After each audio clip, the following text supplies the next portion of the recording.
And welcome everyone to the Shitlord-Preachers podcast. This is episode 33. My name is Amos Joseph. I'm joined by my co-host Brook Potter, who is in London in the UK, across the pond. We are basically Shitlord-Preachers, for those of you who joined us for the first time. We are two former preachers, now reformed shitlords, who've gotten together. Basically, we talk about anything from politics to social and cultural issues. And we used to have conversations like this over the phone. Now we decided, hey, why not make a podcast out of it? But welcome, everyone, for joining us. Brook, how's it going today?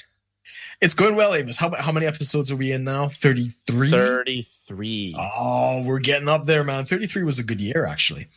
Yeah, thanks. Always good to have you, back on the stream. As you know, I just got in from Amsterdam, like literally 2 hours ago. And yeah, so if I seem a little off in this conversation, you know why. But yeah, for those who just begun. The party has just begun. For those of you who are just joining us for the first time, my name is Brook Potter. I'm actually not in London anymore, Amos. I am more north. I'm in Essex. Now, most people wouldn't know what that is. But yeah, for those of us joining us for the first time, I originally came from Trinidad and Tobago. I moved out here 2 years ago. I was in London. Long story, but I've ended up moving just to the edge, or what would be considered the border of London. But I'm technically in Essex now, at least for now. And yeah, as Amos said, we used to have these conversations all the time. And, we just thought it'd be a good idea to share this with, some other people, get some feedback, get some criticism, and just talk some shit. And that's how we ended up here. But a couple of things. For those of you who are watching us, we've got a couple of announcements.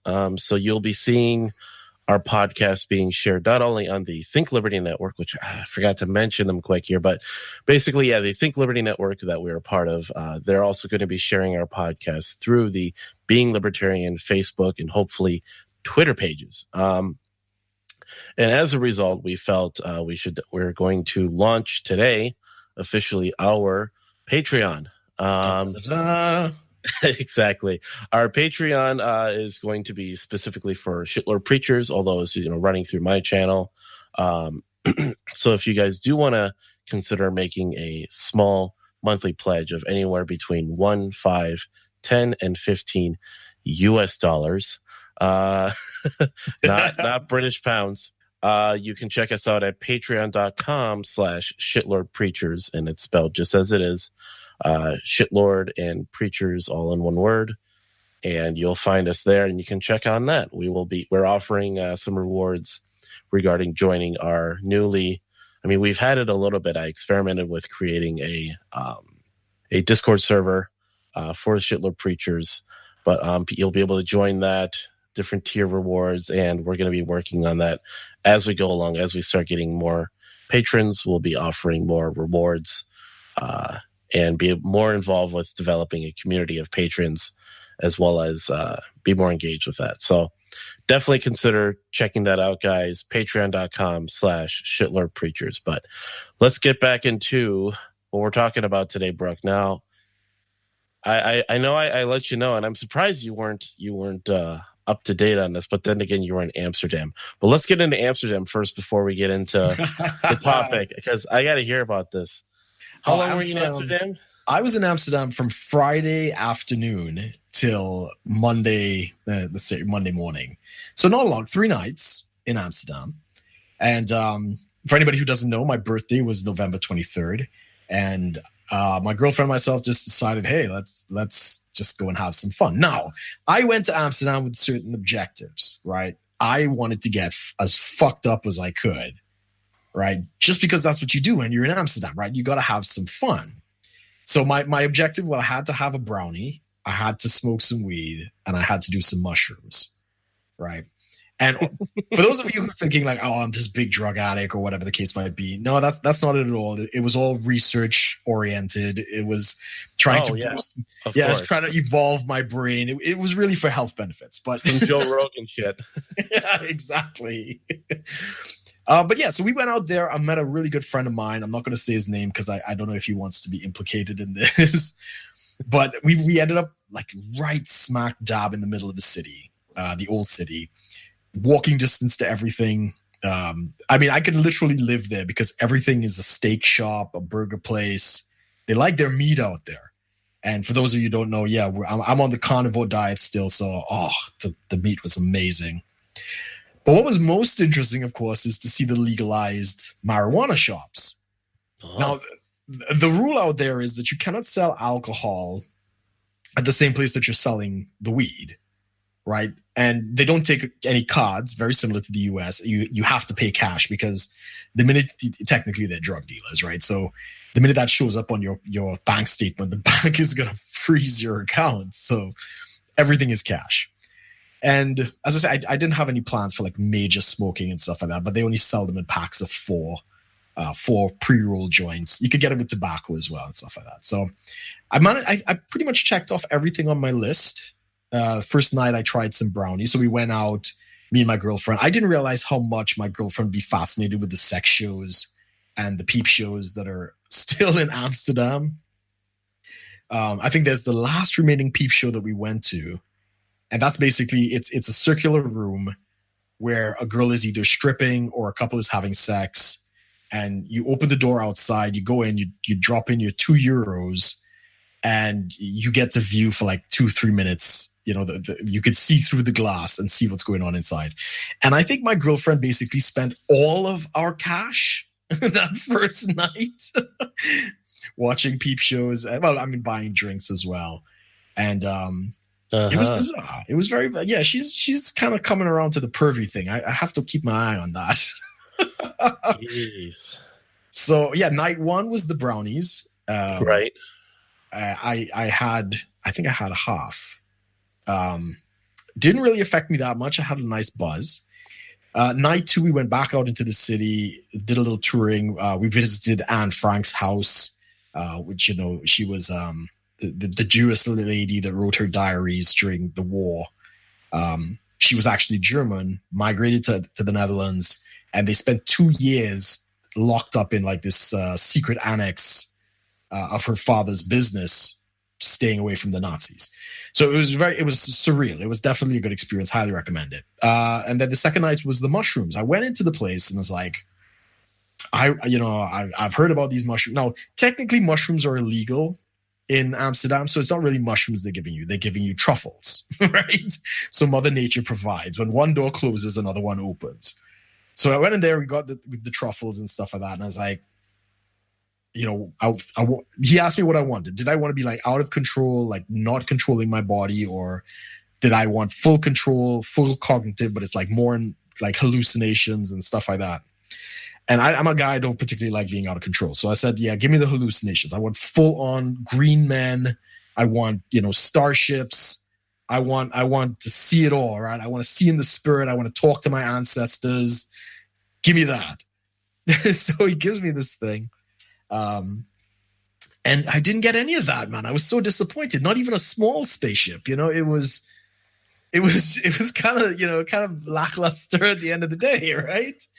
But when I closed my eyes, I was seeing a lot of like geometric forms and something, but I wasn't sure if it was me wanting to see it or if that was going on. I went back the next day and kind of gave him a piece of my mind, like, hey man, you know, these truffles, they're really not that good, you know? But yeah, so I'll have to go back and try something more. And last night we bought some joints, at the world famous Bulldog, coffee shop. And then we found these amazing lounges. Basically, it's a smoking house. People go in there, they take their mushrooms, they take their joints and stuff, or they smoke from the hookahs, you know, the big smoking things. And people are just lounging around on couches and stuff like that, and just getting high. And I smoked 3 joints. Couldn't really smoke the 4th. I was just like, I'm not a smoker, so I don't like, you know, stuff in my lungs that much.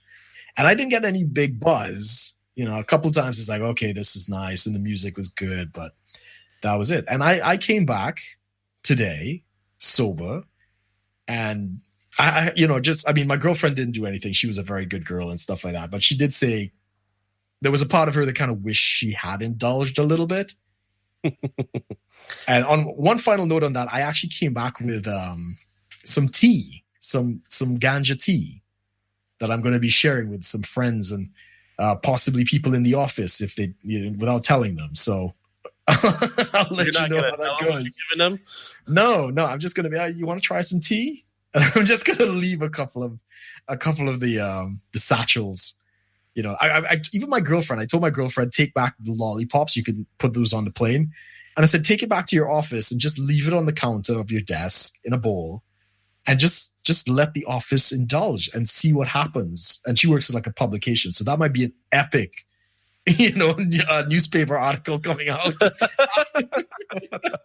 Oh my gosh! What are you doing here, Brooke? This is. And I mean, the last thing on that is the girls. I just got to talk about the red light district because it might be closing. This is they might want to shut this down. But, you go out to the red light district and they do have the girls, the sex workers, behind a glass door with a red light on and stuff like that. And tourists can go up and petition them, and they close the blinds. And now I bring that up because I know that's part of kind of what we're talking about a little bit today. But that was a very surreal experience. And there were some beautiful girls, I have to say. Some of them were really good. You also get some of the older girls that are working there as well. Some MILFs and grandmas kind of thing, which was also weird. But it is a great city. The food is great. The people are very friendly. Everybody spoke English. I highly recommend. Amos, we gotta do a shitload preachers from Amsterdam. I think we should do that for next year. Sure. Exactly. We'll just be, spoken and doing whatever we're doing. It's worked for Joe Rogan. We can follow in his footsteps.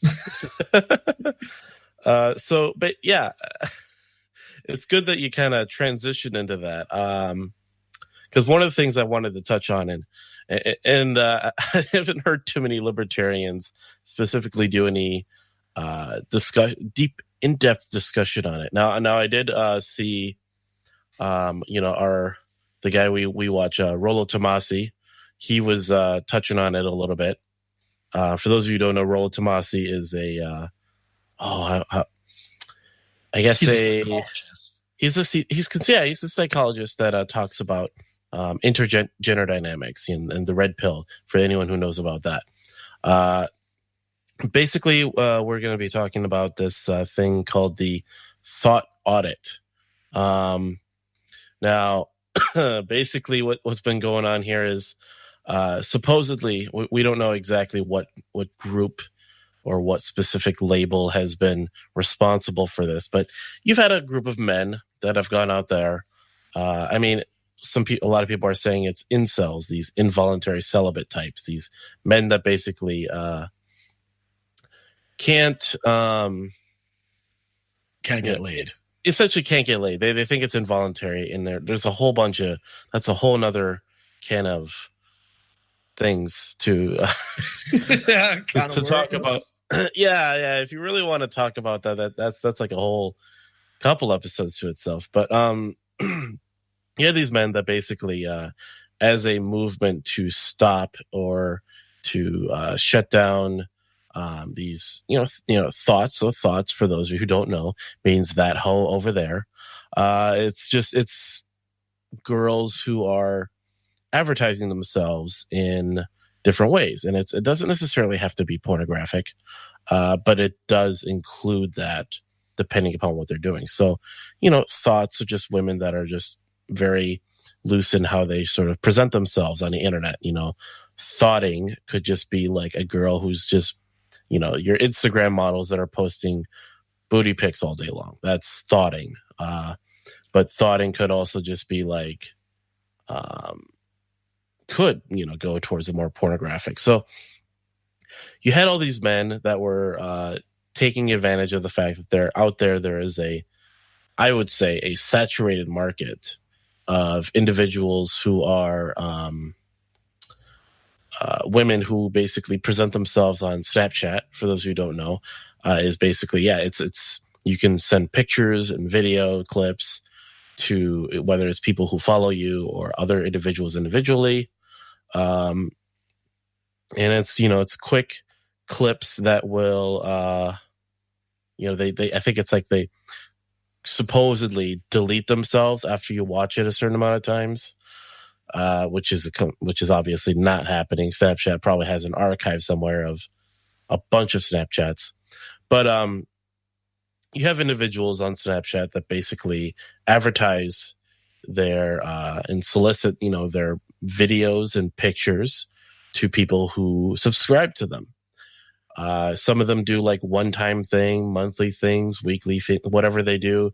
They have amounts of money that are given to them, and Snapchat does have a cash function, or they go through PayPal or some other means. Excuse me. So you have these men out there that see that obviously these, internet thoughts probably don't report their income to the IRS. And some of them, depending upon, attractiveness, skill, and cunning, they do make a living. From my understanding, they can make a decent enough living that can either, supplement the income they have or completely be their main source of income. And because it's essentially an internet equivalent to a cash transaction, you can't really track or monitor it in a way to where the IRS can get on you for it. But there's still money coming through your bank account, or maybe you just keep it in your PayPal account or wherever account, withdraw it separately. You have these untraceable transactions, or mostly untraceable. So a group of men basically were having conversations with these women. They have their DMs or messaging, whatever they're using, and they were screenshotting the conversations of the transaction being made. Not that they were sending the pictures or anything or the videos. And they're reporting these people to the IRS. So once you report to the IRS, there is this, I think it's a misconception, but the rules might have changed in this specific case. If you report to the IRS on someone not paying basically taxes on their income, depending upon how much money they receive as a result from the taxes they have to now collect, the individual who's reporting them could get a reward, which is a percentage of their taxes that they will get collected. Yep. So, you got these men that are thinking this is like a huge move to shut down these thoughts, because for what people might, for whatever people might believe or think, I believe, this saturated market definitely has some societal consequences. It definitely affects things in how we perceive women, the value of women, how it changes, relationships between men and women. It definitely has an effect, I think. You think so? Yeah, there could be some negative effect to it. Oh, I mean, there's definitely a negative effect. But do you think? I mean, my 2 cents on this, because you kind of dropped this on me, while I was stoned. Amsterdam. I was Amsterdamming, and I honestly I didn't know a lot about it. So when I came back in today, it's like, okay, let's see what this is, and I'm really laughing at this thing, right? Did you hear that? No, go ahead. Oh, okay, right. Somebody on a bike just passed really loud. So you kind of dropped this thing on me, and I'm looking at it, and I understand the premise. So it's a lot of young girls, even some older girls. Like I know a couple porn stars that use Snapchat in this very same way. So some of the older ones that they're not getting the jobs anymore, so they open up their Snapchat and they put out some titillating pictures, and if you want to see more, swipe up, and it goes off to their premium service. So yeah, I've understood it. I've seen a lot of that. But I don't know if this is it. This is what men want, right? The marketplace is kind of responding to what people want. Oh yeah, no. I get that. I mean, I understand you're always going to have this industry. Oh yeah, definitely. But my, on the more social side of it, yeah, how saturated it is how so many more women, I think, have the ability to do this kind of changes things. Now, we're not even getting into the libertarian, how does this, how do we talk about libertarianism with this? Taxation is still theft, everyone. And I think if you're going to go report someone for the IRS, that's just stupid. You basically you're weaponizing the state to, try to get people's money. And it's like, no. I yeah, like I get it. Like that's still theft, I mean, I don't think you could say that in the sense, because we discussed this before. Like if the government does a stupid program and you could benefit. So we did this with the UBI. And you said, no. The incentive itself, I get that. Like the incentive is definitely it enables people to do this, basically do shitty things, Yeah. Hey, I'm going to report you to the IRS. Now you have back taxes. It's like, that's kind of shitty. That is shitty. But I'm saying from a principle itself, you're kind of like, I mean, us as libertarians. Isn't it the same thing though? Like when we had the discussion in last week's episode about the UBI, which is the universal basic income for the people joining us. And we kind of agreed that, if the government wants to be stupid with how they do their taxes and give money, I think, take advantage of it. And isn't that kind of the same thinking that if it is that the government has this loophole that you can make some money off of it, because they should be paying taxes, right? It's not like they're tax exempt and you're trying to squeeze them. Yeah. I mean, it's tricky because at times, now you're making a good point here. I know. I just kind of thinking about it. So with UBI, the theft already happened. Okay. So basically, it's like inciting to violence, right? You view it as you're inciting to taxation or inciting to theft. Yeah. You're like if you're already starting it and making it happen, like you're basically using the gun, that the government's put out there, versus the government's giving out what's already been stolen. You're kind of like, well, I might as well utilize what's already been stolen versus create the opportunity to steal in the first place. I mean, interesting distinction. I mean, that kind of makes sense, right? I mean, it's really splitting hairs. I could understand what you're saying. I don't necessarily see it as clearly, but because at the same time, as much as you have I believe you have a moral responsibility to pay as little tax as possible. Yep. I'm also not opposed to taking some of that money back from the state when they're going to spend it so badly.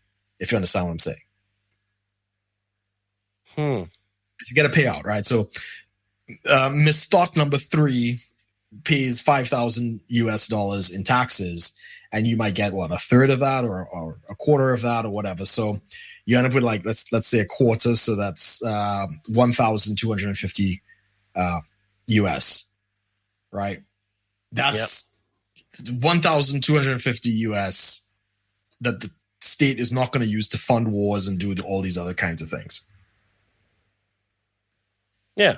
So you're stopping that. So it cuts both ways. It cuts both ways. I tend to take that position, is that if I could get money back from the state, right, on money that they didn't have before, I think I'm entitled to that. But I do see your point in that you're instigating theft. Basically, you're pointing the IRS at people, and nobody wants to deal with the IRS. Right. Yeah. So, yeah, I mean, because as on top of, and I've heard about this too, that some libertarians like to criticize the libertarianism movement because we are all a bunch of we're all a bunch of degenerates that just engage in all the indulgences in the name of capitalism and free markets. Right. And that's what makes us sort of unappealing to some, because we love freedom, but then they see us as like being irresponsible about our freedom. We just want freedom for sex, drugs, and rock and roll. Right. And I kind of see that, I mean, that some libertarians. I mean, again, I am friends with you, and you're in Amsterdam, and I probably would love to go to Amsterdam. So, what am I saying? But there are certain aspects of where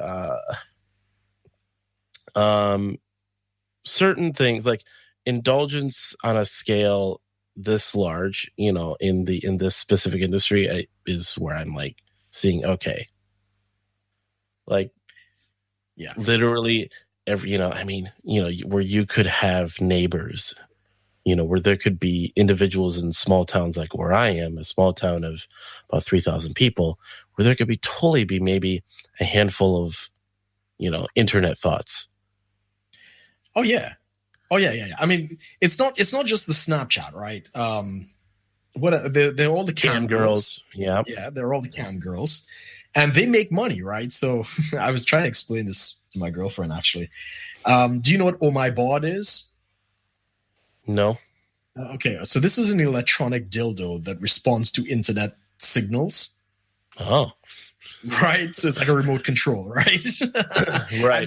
There are like a few of them. So what these girls do is, they use the dildo and they put it on and they link it to these cam sites, and people tip. And when they tip, the dildo vibrates or it does something. I've never had a vagina, so I don't know what it's doing. But that's the incentive, right? That's the incentive.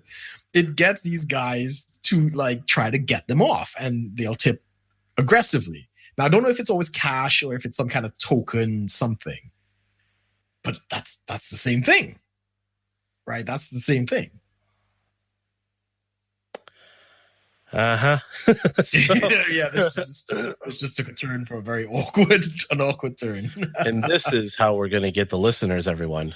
Drugs, sex, and rock and roll. We did drugs. We're doing sex. We just need somebody to close. But basically, yeah. So it was interesting, kind of looking at it from the libertarian perspective of, taxation is definitely still theft. But technically extortion. We have one listener who wants us to say extortion. Extortion? Oh, yeah.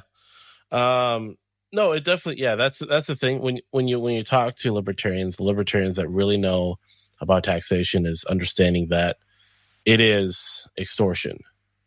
Like the difference between a libertarian, like I guess a libertarian who's more principled and understands versus a maybe more of an NPC kind of libertarian. Now, I don't want to play some true Scotsman fallacy here, but but if you're just spouting off taxation as theft all day without a real understanding of why, and understanding like, okay, what are the consequences of not paying your taxes? You understand that it's more of taxation is extortion rather than theft. It is theft, yes, stealing is stealing, but it's more so extortion because, it's like the mafia. You don't pay your taxes, we don't protect you, you lose your rights, you go to jail. Hey, if you just don't want any trouble, just, pay your taxes, that kind of thing. The protection money in the mafia. That's what basically. Yeah. I mean, you kind of had that even, when we haven't talked about this too much, but even like in the Bible, the tax collectors were some of the worst people in society. They were hated. Yeah, because not only would they gather taxes, but they would also gather on top of that as a means of theft. They would use their position to actually just take money from people to benefit themselves. Tax collectors were kind of part mafia, part government agents. Well, I mean, that's basically the same thing, right? So, but I mean, there were both public and private mafia. So I mean, going back to the thought issue, I mean, what is your position on the girls? Let's start there. Do you think that girls should be able to sell their bodies on Snapchat for whatever? You think so? Okay. Yes. You want to expound on that? Well, I mean, sex work and prostitution, sex work, all that, I think should totally be legal. That's just I think that's just the most libertarian, most principled position. It's supposed to be, allowed. Now, personally, the level at which it has, like I say, the saturated market can have consequences, I think. But that would just be that, to combat that issue would be more so a social thing. People have to, with their more, a conservative value. And I'm not saying like conservative as in the political conservative, but like conservative values being so on the decline, I guess, in among libertarians, that there isn't much of a social check on things, that some indulgences could just go wild. Yeah. Like indulgence has a place, if libertarians want to, so you went to Amsterdam. Now, if you could live in Amsterdam and party every single day, would you? Oh, don't tempt me. I mean, you understand, like, obviously the indulgence over a longer period, it's not gonna have the same value. Yeah, it's not gonna have the same value, and it just might also, but it could have some negative aspects. You're growing numb to having fun. Yeah, I totally get that. And you become essentially a degenerate. You can. You can be. Yeah. So, and yeah, so are you calling these thoughts degenerates? No, they're just doing their job. They're just doing their job. Okay. I mean, okay. So as a young man, have you encountered any of these thoughts? Like in person? Well, any encounter. Let's start there. So online, in your Tinder, or any of these other things? Multiple times. Multiple times. Yes. Like literally, like I'd say 1 in 5, 1 in 6 encounters on a dating app is someone trying to advertise their premium Snapchat. Really? That's crazy. Yeah. Like they're there. And, I just, whether it's through Tinder, through OkCupid, and I mean, every now and then you might get something through like, get a spam account through like Facebook or something. Right. I know I've gotten once through Twitter. You got a thought through Twitter? It was like I think I've told you, like just random individuals that just start DMing you on Twitter. Like, hello, handsome man. What are you doing? And you have fun with it because you know exactly what's going on, but you're just like having fun. Like, hey, let me just like have a conversation, see what this person really wants, and maybe I'll screenshot and send this to Brook. I've sent you that before. Yeah, I've gotten a few of those. Twitter, Facebook, Tinder, and okay, you on Bumble? All of them. Bumble? Are you on Bumble? Oh, Bumble. You mean feminist Tinder? Tinder's feminist. They have the jerk policy. Yeah. Yeah. So 1 in 5 of these women you've encountered advertising their Snapchat. Now, it kind of pisses me off, right? It kind of pisses me off in the sense I've encountered them myself, and I'm following a few of them just because sometimes it gets very cold at night, and some of these girls are getting like ridiculous vacations. And, I know for a fact that there are a lot of rich Arab men in Dubai that look for these girls and basically fly them out to Dubai to do their whatever little photo shoot.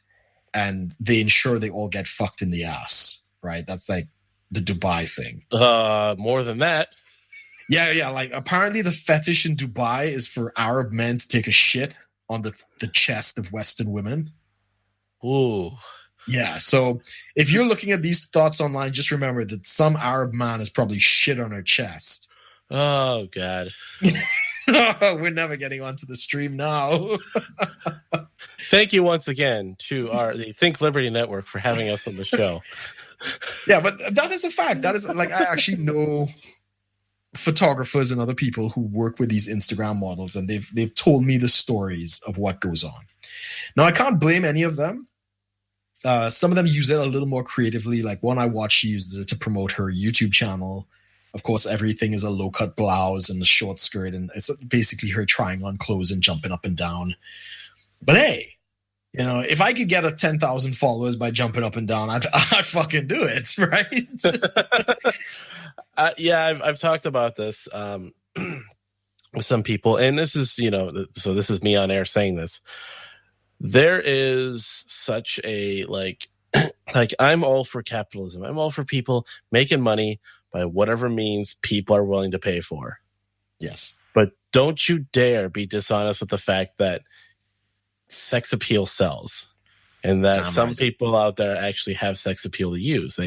You have people out there that are in pretty much across the board politically, even libertarians, that are out there basically utilizing their more attractive kind of women, and they're maybe posting certain kinds of pictures, and they get followers, they get they get replies on tweets, likes on tweets, and some of them might even monetize that. They all kind of played under the guise of well, I'm just I'm just like a cute so and so kind of girl that just loves spreading the cause. Yeah, I just love spreading the cause of liberty or conservatism, or I guess the rare occurrence of social justice warriors that actually are attractive. It could happen. It can happen. But you get these people out there, and then when you like kind of just take a kind of like a little jab, like saying like, well, why like you have followers, why you can raise money to do what you want to do because of sex appeal, and they're like, no. It's like, yes. I mean, I think one of the ones you showed me recently was some girl. I don't know where it was, Twitter, Facebook, something like that. And I think a libertarian girl, and she basically put, give me money or send me money or something like that. Yeah. She put up her Venmo, and this is totally going to come back on me because people know I've talked about this. Basically, and there's nothing wrong with that. You want to put your Venmo out there? We're not naming anyone. No, you want to put your Venmo out there. You want to put your pay. Okay, now people know. You put your info out there to hey, send me money because I want to go to these events. Was it all that? Did it say send me money because I want to go? It was so the initial tweet itself was send me money. Here's my info. Right, and then no explanation. In replies of people asking why, the person explained, well, I want to go to this thing. Right. Some event. Right. So. And she got it. I don't know how much. She didn't say how much. Right. We don't know how much. But I know at one point she got it funded. Yeah. She was sending screenshots of her like getting text notifications of people sending her money. So I thought like, okay, hey, good for you. Do what you got. Do what you're doing. Yeah. I just did it as a joke. I screenshot my Venmo and tweeted and said, well, if this person can get money, why can't I? And it devolved into accusations that I I thought what she was doing was wrong. I thought what she was doing is, I don't like it. And I mean, I hate women and all this. And there were even women that popped in that knew this person that were like, kind of on my side, like, yeah, like you're literally just a cute face on Twitter, and you claim you don't use sex appeal, but then during Halloween you posted pictures, during whatever holiday you're posting pictures. Ooh, I'm a demon, and like, no, you're wearing a low cut blouse, and you wonder why you have these orbiters, just guys just waiting on the next picture, waiting on the next, white knighting moment they can engage in. I mean, those are a lot of red pill terms. So for anybody who doesn't know, a beta orbiter is basically a fanboy who likes a girl that she's never going to fuck, but she keeps them around because she likes the attention. Yeah, orbiting, basically. Imagine, women... Never colliding. Never colliding, never coming into contact. No contact. Yeah, it's the groupie. mentality. It's the male groupie. So you see this. I mean, this phenomenon, I mean, really kind of started from what I've remember. You have this obviously on social media in general, but you've seen it a lot even like in Twitch. You have the girl gamers on Twitch that are, wearing the very, very low cut, outfits, and they're playing some game that all the guys are playing. So they're playing like Call of Duty, wearing low cut blouse, and then when they win, they're doing this like jump up and down, and and then they have, of course, their PayPal in the header of the video, and it's like, hey, but like, and then they try to play it off. Oh, I'm a gamer girl. It's like, yeah, you're playing the game, but you've also got a great pair of tits. Yeah, I mean, you just like I kept reiterating, do what you're doing. Just be honest about it. Exactly. And I think that is the dishonesty is what I don't appreciate with this. I think we know a couple of ladies that have accumulated quite a following, and they try to pass that off like, oh yeah, I'm not using sex appeal, whatever. And we see it. We see that they're, hell yeah, you're using sex appeal, especially if you're selling merchandise and other things like that. Just be honest. Just be honest. Oh, I just hate all these thoughty women on the internet, If you'd like to buy this shirt, enter in this coupon code, and, and they're like sprawled out, like, put in this coupon code for 10% off these shirts coming this Black Friday. And it's like, read the coupon tattooed on her inner thigh, yes, it's just below her breast, just type this in. And for everyone listening, no, we're not incels. No, we're not MGTOWs. Oh my God. Oh, yes, people are so silly. But I mean, so does it bother you that these young girls are making more money than you?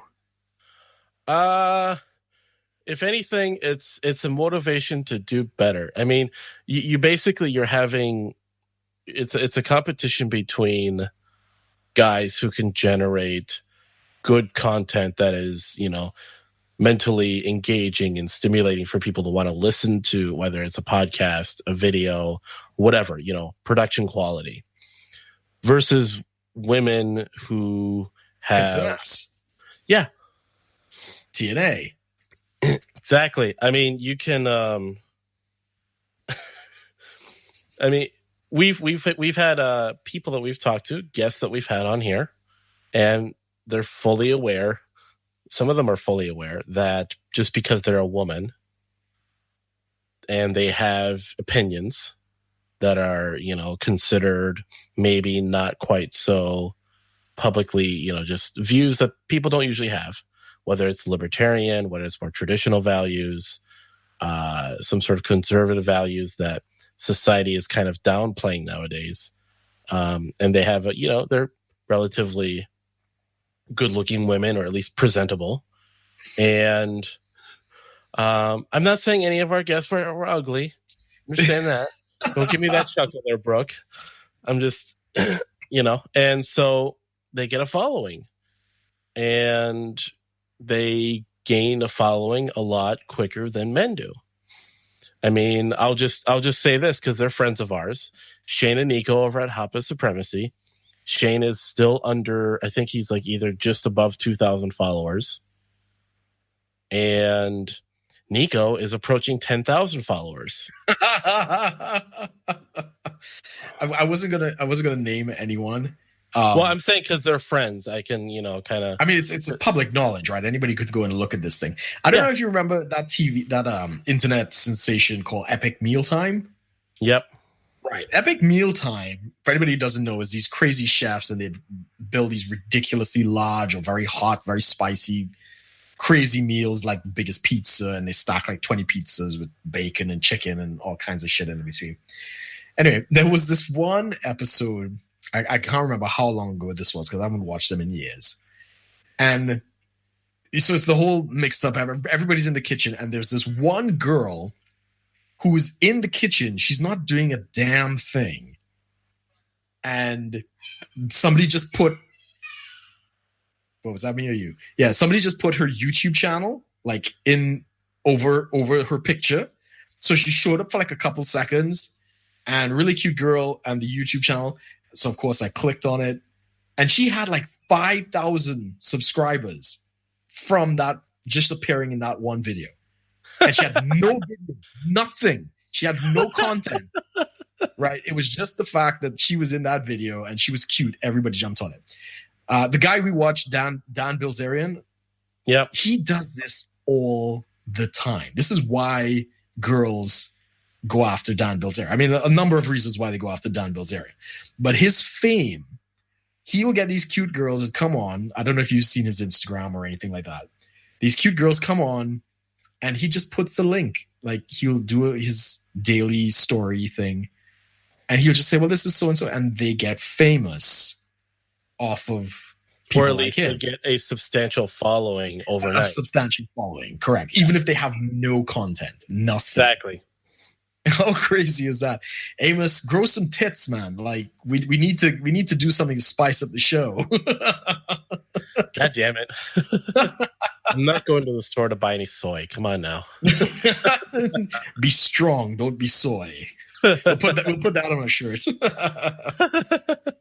But yeah. So for the cause of liberty. No. No, it's and that's the thing, is like I keep reiterating when I have this conversation with people. Be a capitalist, make the money you want to make, but at least be honest with it. You know, be honest with understanding that, you know, you're getting what you're getting because of who you are and what you look like. Correct.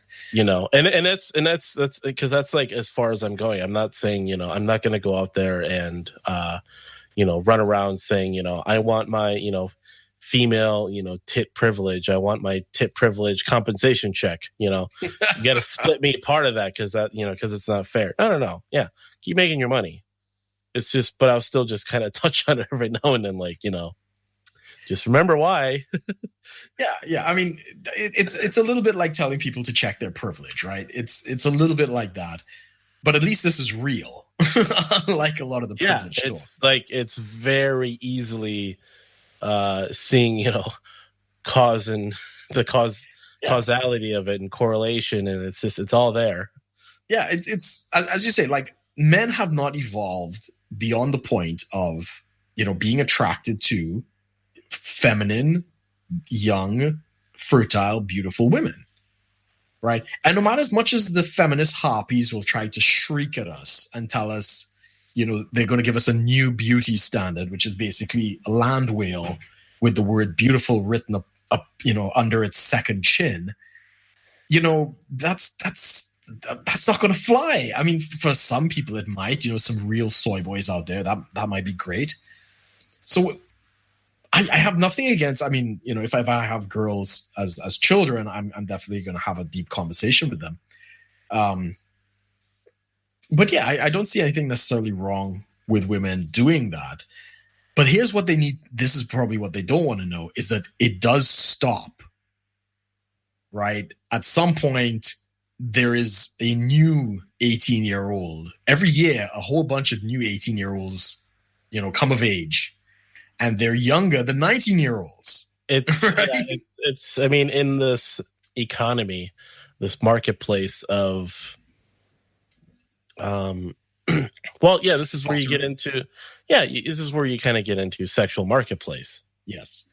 You know, I think I saw a movie clip. It was like some guy was talking to these like chicks who were like maybe 20. I saw that. Yeah, the chicks that were in bikinis, and he was, and they were like something like that.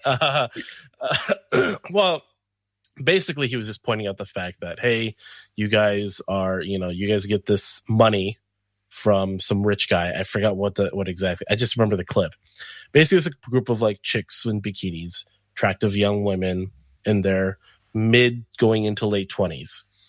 And, you know, they all live off of this really rich guy who gives them, you know, an allowance or whatever it is, some spending money to go get their, you know, get their shopping, get their jewelry and whatever.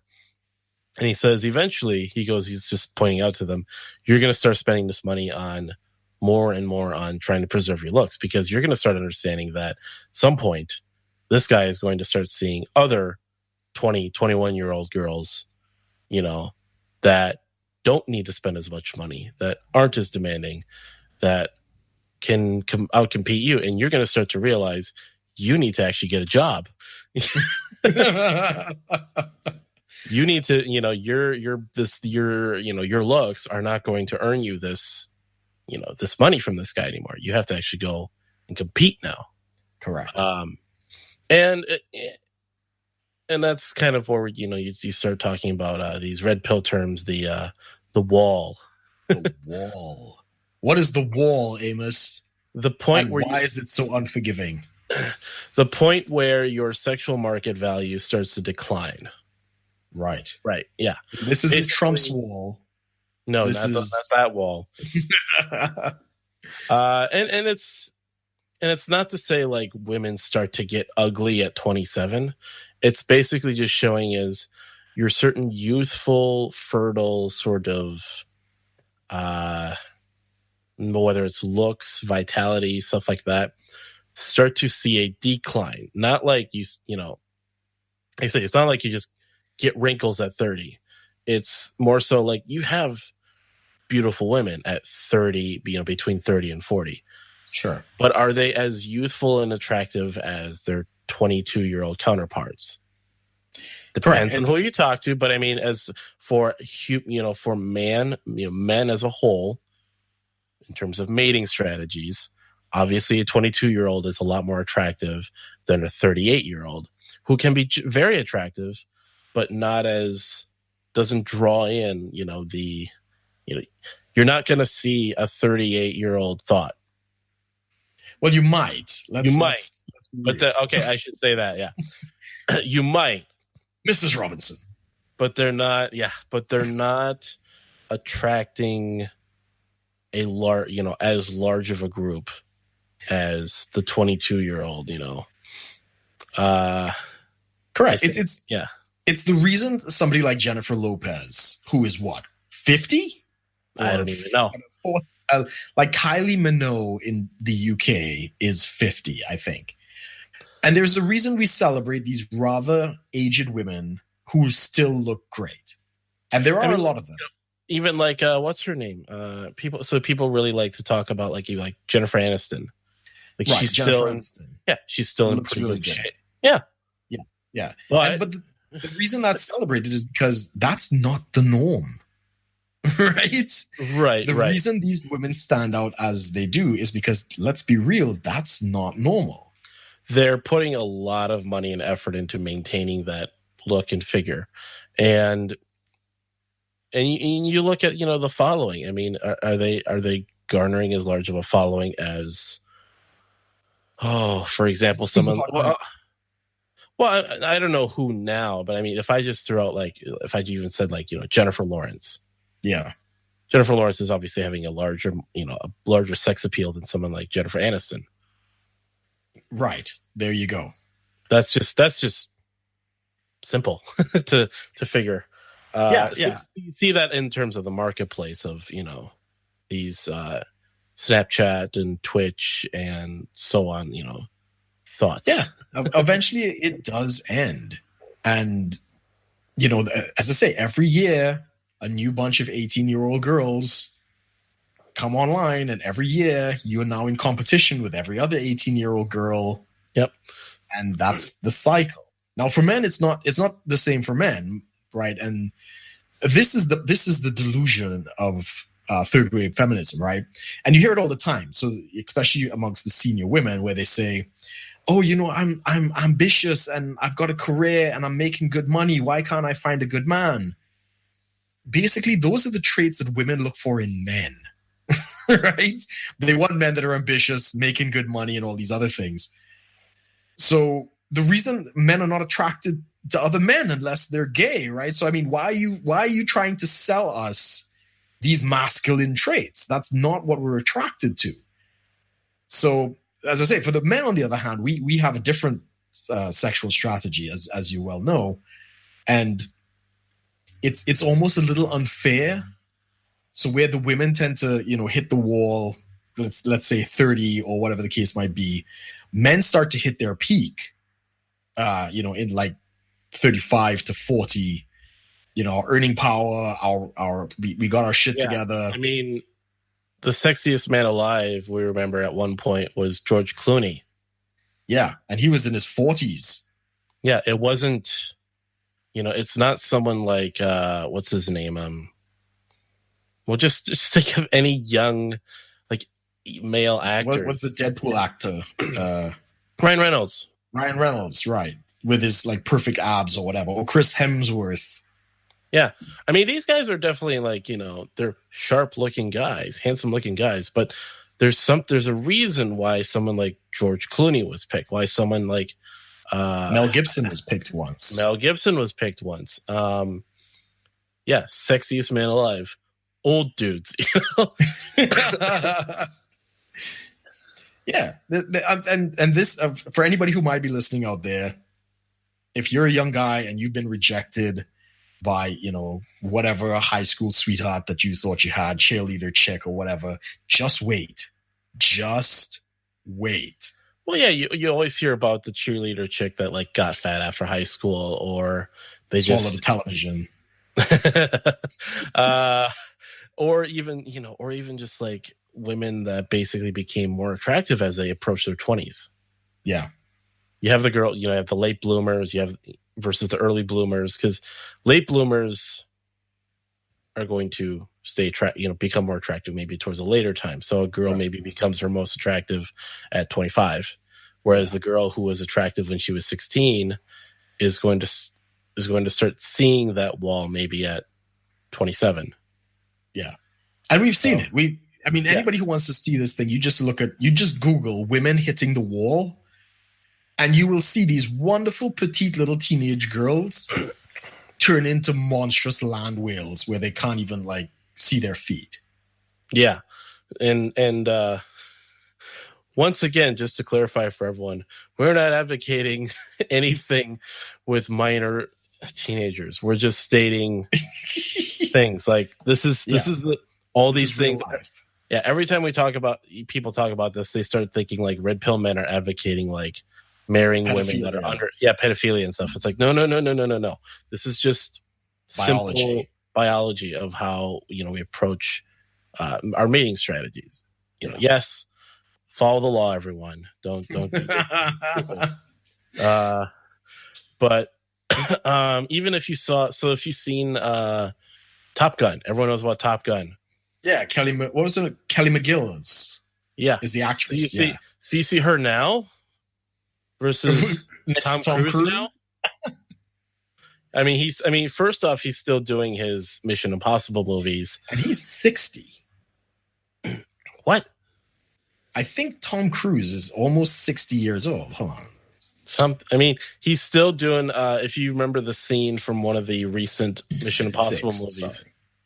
One of the recent movies where he had to hold on to an airplane while it was taking off. He did that. Yeah. Now, yes, he is definitely beyond the norm still. Like actors and actresses are always beyond the norm. It's all the alien juice he gets from Scientology.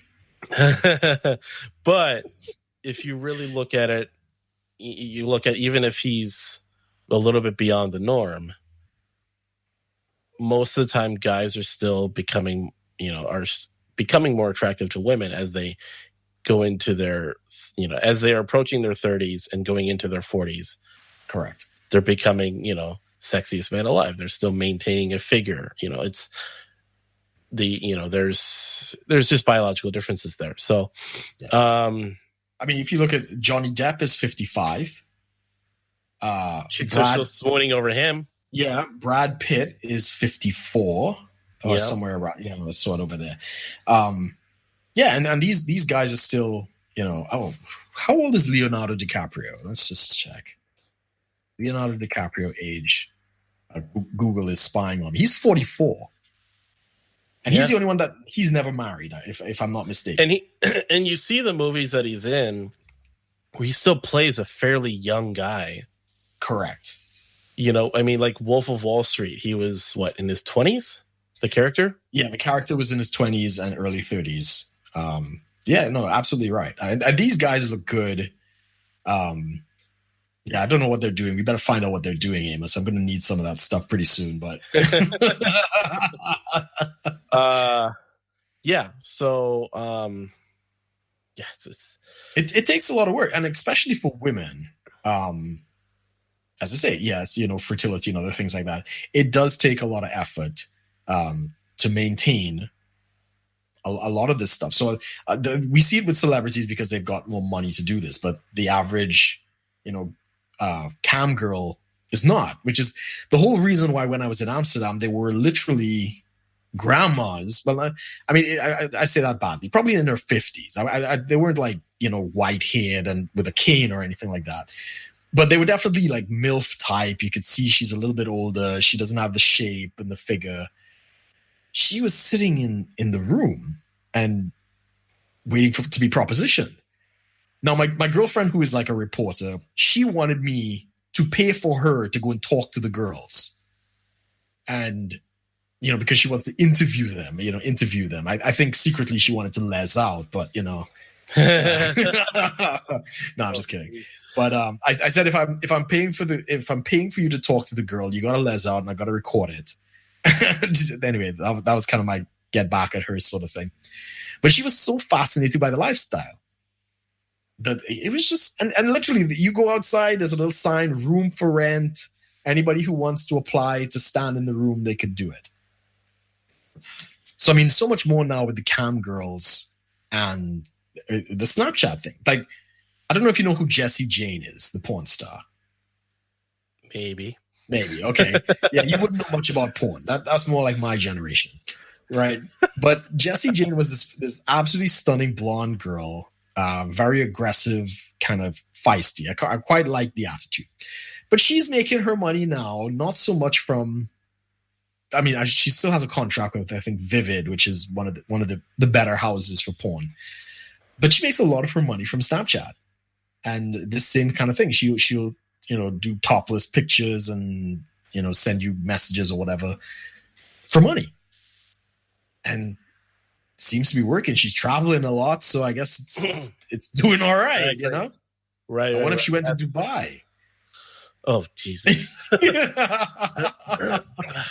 We're not talking about Dubai, Brook. That is actually my stop this year. I'm going to Dubai. So, oh boy, yeah, we'll see. I don't want to hear about you engaging in any debauchery. Not in Dubai. Yeah. So, beyond the thot-audit, and we pretty much went down talking red pill and sexual market value and all this. Well, you have to. You have to if you're discussing thought police. Yeah. It's so yeah. Again, capitalism is great. People can do what they want. Markets are going to behave the way they behave. But there can still be some consequences, I think, to basically where the social consciousness can change, because of a saturated market of, not every other girl, but a substantially higher percentage of women can just engage in doing this. Now, what you're probably going to have happen now is just extreme competition. You're not going to have these, you might have some women that are maybe only making a couple grand a year versus maybe early on they were making a living, Yeah. Really, you have to, it's kind of like, if anything, it's kind of like the competition in the market of photographers. Everyone can get a camera and take a picture now. Correct. And take decent pictures. They just understand a little bit of basics, throw on some filters, and you got cool looking pictures. Yeah. So now you have photographers that are now competing in a very competitive environment, and the best photographers in the world have to, have either worked really hard to get there, or they've been there before, and they sort of hold that position out of some sort of just by tenure almost. Yeah, I agree that the opportunity that young women have to do this kind of thing is definitely a two-edged sword. In the sense, okay, you can make some money. It's relatively safe as compared to like going to a strip club or prostitution or something like that. I mean, you strip in your bedroom. It's relatively safe. But at the end of the day, do you want to marry a cam girl? I mean, that's ultimately the question. Yeah, when cam girls are starting to dominate I shouldn't say dominate, but the numbers, the population of cam girls starts to go up, and obviously people still want to get in relationships, get married, and have kids, and there's more of them out there. What does that say about the value of women in general? I mean, you're still having your conservative and not so conservative women out there that are obviously going to get married, but when you're creating such a higher number of women that are engaged in this, that are now on the marketplace of just dating, marrying, and such. Yeah, I would say there are a number of fallouts from this type of lifestyle, and a lot of it has to do with modern feminism as well. And none of it is very good for women. Women are the ones who are going to lose out on this at the end of the day. Now, back in my day, probably when I was Amos's age, which is quite a while ago, when I took a woman on a date and stuff like that, the idea was at the end of the evening, you give her a kiss. You try to kiss the girl. Sebastian from Little Mermaid, kiss the girl, man. You try to get that in at the end of the date. But now that things have gotten so crazy and there's so much sexual competition amongst women, it's no longer the goodnight kiss. It's like the goodnight blowjob. Right? Yeah, if you're not having sex by the end of the first, second, or maybe even the third. Yeah, by the third date, it's not worth it. You're just, you're competing. I mean, yeah, because, as much as you want to be a good girl, Becky down the street, she's willing to give it up in 2 instead of 3. And then Sally down the road is going to give it up that night. So the guy, and this is the phrase I keep saying, monogamy is earned, right? And feminism created this dilemma. Men have always wanted to fuck everything that moves, but we've never had the opportunity to do it until recently, right? Right, When women got liberated and the pill and the sexual revolution and stuff like that, and we lost the shame of society. So society no longer shames, premarital sex or single motherhood. In fact, we subsidize that now and encourage this sort of bad behavior. Now women, they're trying to act like men again. They're trying to be as promiscuous as men, and men are just going to take it and be like, okay, right? Yeah, and then you can even look at there's statistics that show how promiscuity can have harmful effects on marriages, on this Correct. nuclear family that even in the least conservative way, just mom, dad, kid. Yeah, you're not talking about dad, even just with dad being the breadwinner or whatever, just a very basic model of a nuclear family. You see the rate of divorce, or even just the decline of marital satisfaction, and the decline of marriage, right, or even just the pursuit of marriage in general. Women who have, I think it was I remember I saw this graph. It just showed the more sexual partners a woman has had in her lifetime, it was just a direct linear just drop. Just having one partner, this chance of divorce, having another partner, that much more, and so on and so forth. Yeah. I think I've seen that graph, and the men have it too, but them numbers are higher. Yeah, I mean, you figure evolutionarily, monogamy is a relatively new thing, and you think, okay, if we're the product of the alpha males and the men who survived, who out-competed genetically with the other men, what did we do best at maintaining that legacy of genetics? We fucked everything that moved to make sure it got to the next generation. Yeah. Correct. Yeah. So that behavior has been ingrained into us in a way, and it reflects in how we behave in society, that when we spread our seed, it's seen as a good thing. It's seen as a sort of, between men. Oh, I mean, we don't say it that way, but it's like if a guy is a player, he's a player. Yeah. Beyond the whole key in the lock analogy. Right. You want to share the analogy so people know what that is? Well, what is it? Which one has more value? Oh, a key that can open any lock, or a lock that will open for any key. Yeah, basically, yeah. So, I mean, that's just, that's a good analogy. But I mean, when you look at it just biologically, it is biologically better for a man to spread his seed versus a woman who will take any seed. Right.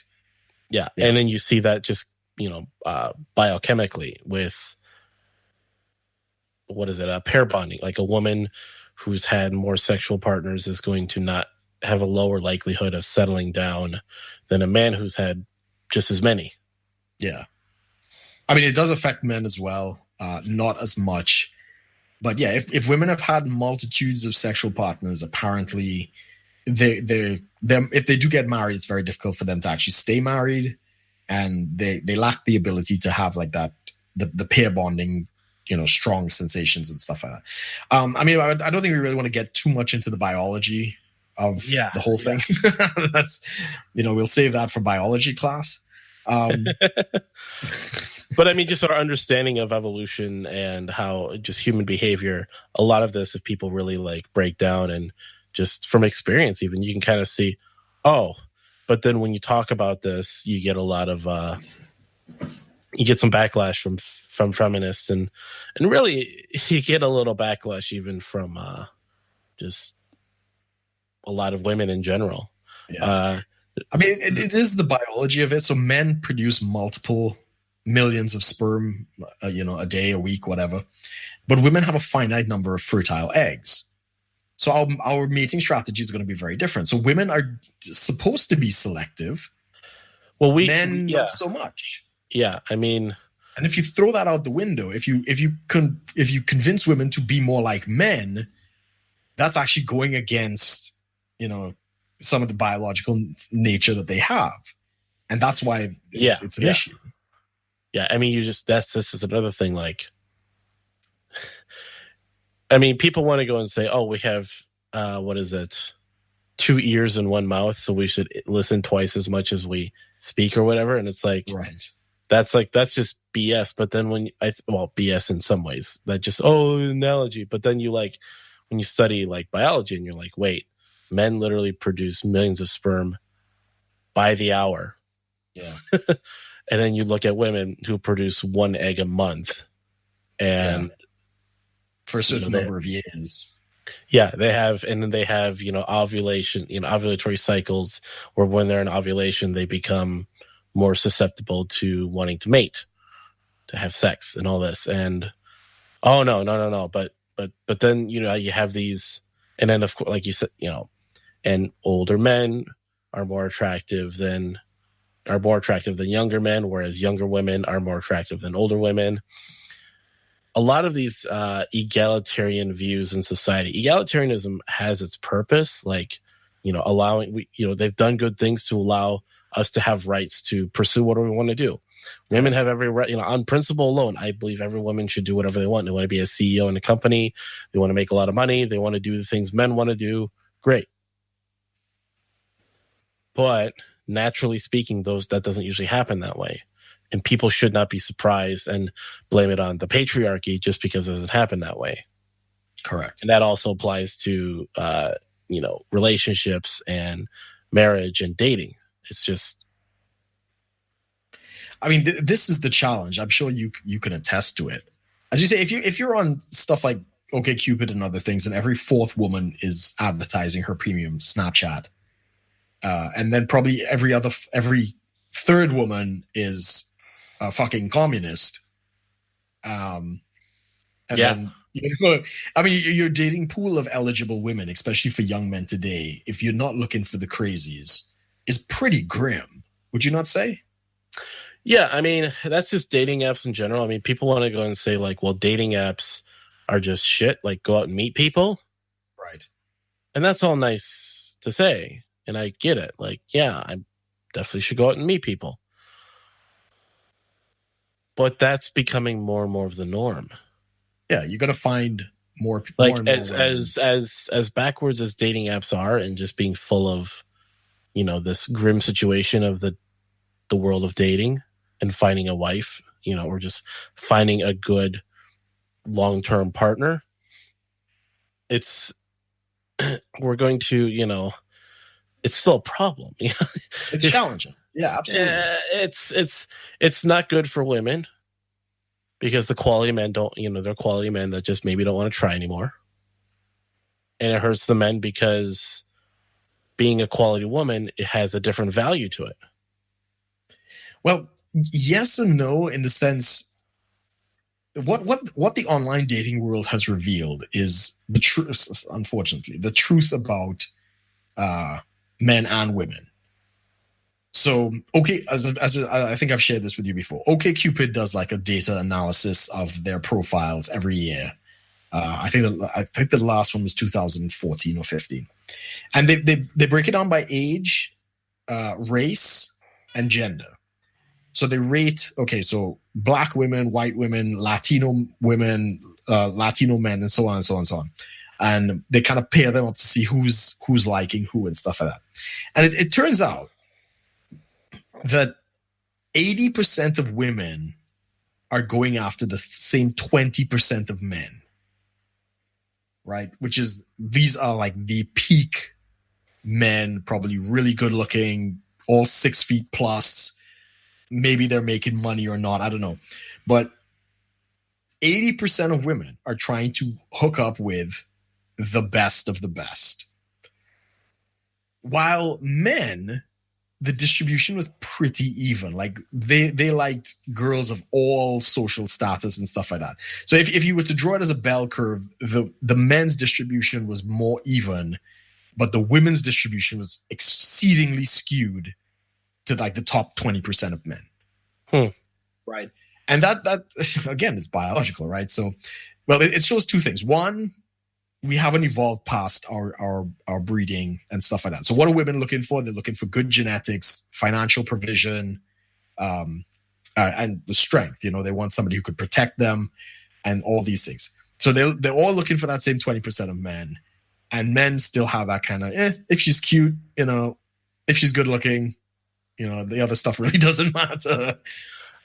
Yeah, I mean, I talked about this with some people, and so we've talked about the 80-20. So this is kind of reflecting upon the 80-20 rule. Basically, 20% of men tend to be sort of the alpha masculine men that women are basically most attracted to, sort of these peak types of men. And the 80 is basically your other kinds of guys. They could be good guys too. It's everyone else, basically. You have these men that, it's anything from like the really fat, sort of in the basement, mom's basement kind of guys, to guys who are maybe still working a job, maybe have a decent income, but they just maybe aren't very engaged or they're not in the greatest shape, just the 80-20 thing. So, it could just be as simple as short people. So they might be very successful, very good looking, but they're short. Yeah, right, which is my dad.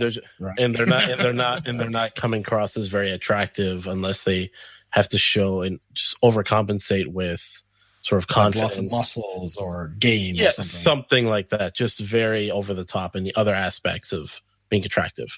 Sure. Excuse me. So, and what online dating, what unfortunately feminism has done, is it started to change that. It's manipulating the rule, I think. Yeah. The 80-20 rule is now where the 20% is shrinking and the 80% is growing. Now you have whether it's maybe the 85-15 or the 90-10 or even the 95-5. So what you have happening is you're having a rise in what I consider to be more concerning is the incels. Yeah. There are more and more of them because it's sort of a hyper competitive market between the men who are not only just dating but also getting to sleep with women, and with the men that aren't. Yeah. So you have a bunch of these men. You have a higher and higher amount of men who are giving in to basically being frustrated, being angry with the fact that they feel society is not giving them a chance to get with a girl. Right. And you have, it's sort of the abyss that they fall into of just, only the hot guy, only the good looking guys with the money and the looks and the height and all this stuff, only they're getting all the chicks. You can reach a point, I think kind of like a critical point, a critical mass, where there are going to just be so many men so frustrated with this issue that some sort of backlash might happen. Some people have heard about like the incels, that, they get so caught up in, being mad at the world, being mad at the fact that women won't date them or be with them. Yeah. That they kill some women. Really? You've heard about this, bro. I mean, no, I haven't. I mean, you hear about the, kind of Elliot Rodger thing. Okay, right. The shooter. Yeah. Right. You have these guys who, you hear about school shooters have kind of like had some feelings towards, whether it's like the one girl that, humiliated him at, because he asked her out to prom or something. And, because he's not the jock at high school. You hear about a lot of this, and you're not hearing about it a lot now, but I wonder if, because I've seen some of these like forums for incels, right? Guys that are basically, I mean, it's just self-loathing. Women won't date, and they use very degrading terms to talk about women, and they'll even talk about like this one chick from however long ago that rejected them or whatever, and they want to, do harm. Yeah, and I think that tension and that frustration is just going to build, and as that disparity between the more alpha, the alpha fuckable men, the men that are actually going to be getting the chicks versus the men who aren't, is going to grow so much bigger as a result of just our natures becoming more and more revealed.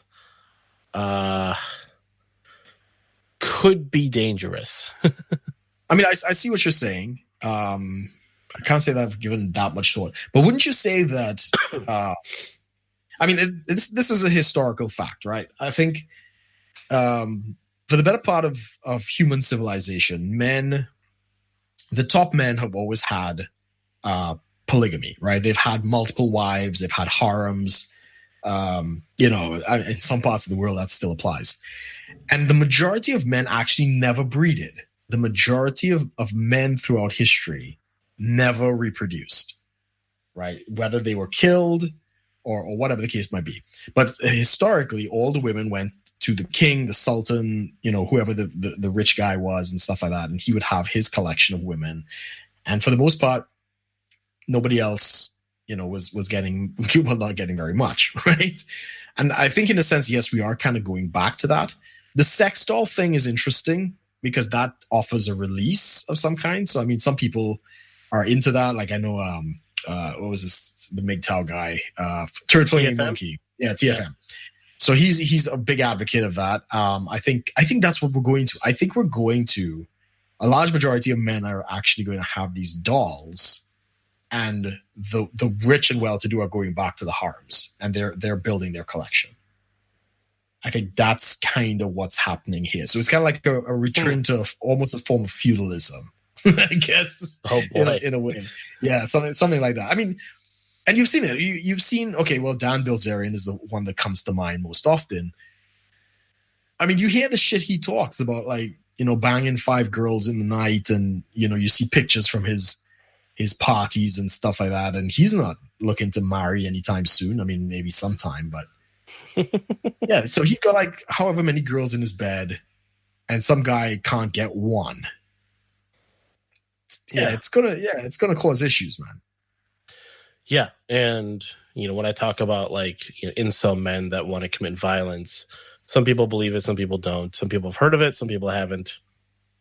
because we're not at that point yet, but we could. I mean, how many incels are there really? Like, we don't really actually know. We don't know for sure. I mean, but I've seen like there are incel forums. So like, is it more than the Happer forum? Well, the Happer forum has incels, I think. Oh. Yeah, we don't want to sell anybody out, but no. Yeah, I mean, I've seen in there, you have men that are more loathing in the fact that, well, because I'm half white, half Asian, therefore not attractive to women for some reason. So that's bullshit. I know a lot of white women who love Asian men. They're not interested in anything. I know white women that only like black men. So I mean, that's just how it is. You know. So to just kind of cop out for that it's really weak. Yeah, and so you have this sort of self-loathing atmosphere of just I'm a product of racism because my dad's white, so he's obviously using his white supremacist idea to fetishize my mom who's Asian, and Jesus, that's crazy. And so they think their existence is a product of the worst kind of racism, which apparently is marrying the person you're racist against and having a kid with them. Was it marrying the person you're racist against? Yeah, and having a kid with them. That's like the worst kind of racism because you're fetishizing. Oh, it's so twisted and messed up. Yeah, but that's only the men. If it's a white man and an Asian woman, it's fetish. But if it's an Asian man with a white woman, that's okay. That's progressive. That's progressive. And that's what I'm saying. There are literally, again, it's all this twisted progressive nonsense, right? There are women that like Asian men. We met a few of them, actually. I think we met a girl in Thailand, and she was a Caucasian woman, and she was getting married, and she said she couldn't wait to have little Chinese babies. Yeah, I mean, yeah. And I mean, but then you want to talk about racism and fetishizing all this, but then when I was in Taiwan and we had our friends who were from the States or men from the West, yeah, and all these Chinese girls, these Taiwanese women would be all over them, like what? Oh, like they're attracted to that. I've got a friend who's teaching. I think he's teaching English in China, and he's a white guy. He slept with like 60 women in the first 3 or 4 weeks he was in China. Like, the fetish goes both ways, bro. It's Asian women, and I can tell you from Thailand. Like, when I was in Thailand, the key for Thailand, anybody who goes to Thailand, you got to go into the club wearing a shirt, like a button shirt that's not made in Thailand, because they'll know. And you don't speak any Thai. Don't be fresh. If you are an English-speaking person wearing a shirt, you're going to get all the women. But that's how it was. I could not walk down the street without some either woman or she-male or something jumping out at me and giving me a big hug and be like, "Oh, you want me to come with you?" And it was, so the fetish works both. I don't think it's, to demonize the white man taking advantage of the woman. No, sometimes the woman takes advantage of the man. Yeah. I mean, and that's the thing too, is we don't quite acknowledge the fact that, when you're from the first world, there is an attraction that is attached to that. And it's not necessarily, some sort of a racial thing. And it's just, yeah. I would agree. But we're coming up on our time a bit here. We definitely did. I didn't expect us to go in this direction. But that's the joy of the Shitlord-preachers podcast. We never know. Like, I didn't think we'd fill an hour and a half, bro. Like, seriously. Talking about thoughts? Come on, man. Thoughts then turned red pill. But Tahapas, self-loathing, incels. Oh, geez. Yeah, at some point, our friends over at Hapa Supremacy, they've definitely done videos about them because they're actually kind of on the radar now. Really? Okay. They wanted to do this sort of mass flagging against them. older videos, and they haven't done anything yet, but they talked about it in the forum, in the subreddit, basically openly discussing it. And it was just kind of like, come on, guys, really? That Like, sucks. you have nothing better to do? Because they see sort of, they'll loathe at the idea that Hapa supremacy, they're joking about sort of this, they're parroting the idea of the ethno state. We're going to do have an Hapa ethno state, half Asian, half white kids that are, becoming this like new ethno, the new superior race. Exactly. And it's a total joke that we play with, like, and they're like, and then they hate that because, white supremacy, and that's just horrible. Right. Okay, good. So at least they're like, they understand like that. But then they'll turn around, and if a Hapa is not behaving right, it's like they take it upon themselves. We got to do something about this Hapa. It's like, wait, are we an ethno state now? Like, you got to take it, right. Take charge of us. Like, we're your responsibility. Like, people can do what they want. It's like, if you're not a self-loathing, self-hating Hapa, you're not a real Hapa or whatever. You're not acknowledging the fact that you're, I joke about, I wake up every morning and I wonder, I have a hard time because my white half is making my Asian half build a railroad. Like, what do I do? Do I order the railroad to be built, or do I build the railroad? For our listeners, they may not get it, but Amos is half Asian, so yeah, I'm half Chinese, and we know that the Chinese helped build the transcontinental railroad, in early U.S. So it's like, So are we going to do a special episode about Haparism? Haparism? Yeah, like all what's going on in the Hapa world, and I've done that so many of those streams though. All right, we'll leave that with Hapa supremacy then. yeah. So, but anything you wanted to add, Brooke, real quick before we get out of here? No, I think we kind of covered it all. I like the conversation. Thank you, everyone, for tuning in and taking the time to listen to the Shitlord Preachers podcast. Both Amos and I have spent a lot of money to try and bring you guys quality content, not necessarily in what we say, but how we sound. Well, yeah, now that we're in the podcasting platforms, we definitely want to, basically produce the best possible content so people can, so they're not hearing, background noise. Stuff just still happens. We're not in any studio environment. You guys probably hear every now and then, Brooke is in an office, but he has a really good mic, and it's going to pick up on some things. If my neighbors upstairs are like doing whatever they're doing, sometimes might cause some noise. You might pick up on that. This mic's pretty good, but we are putting forth a bit of money to give you guys the best possible content, and we do appreciate if anyone is ever to want to consider donating to us, pledging on a monthly basis. They can do so at patreon.com/shitlord-preachers, and we do have rewards there. Like I say, we're just launching it today. We're letting people know, since we're going to see definitely going to have a lot of new listeners pretty soon here.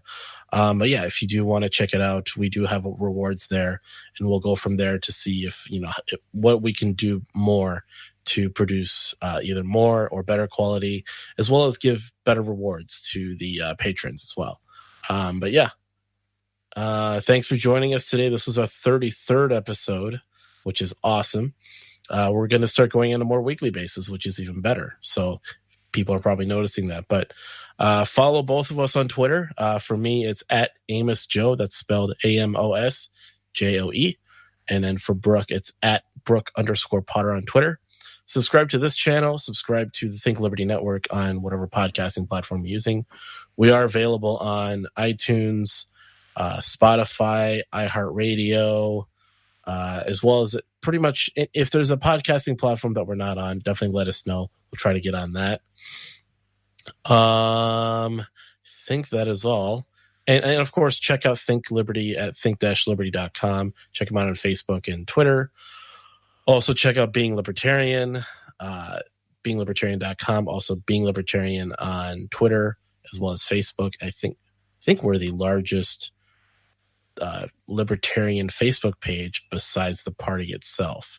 So we're definitely going to be seeing a lot of new listeners, Brook. But thanks once again for joining us, guys. We will see you guys next Monday at 11 o'clock Central Time. Thanks for watching, guys.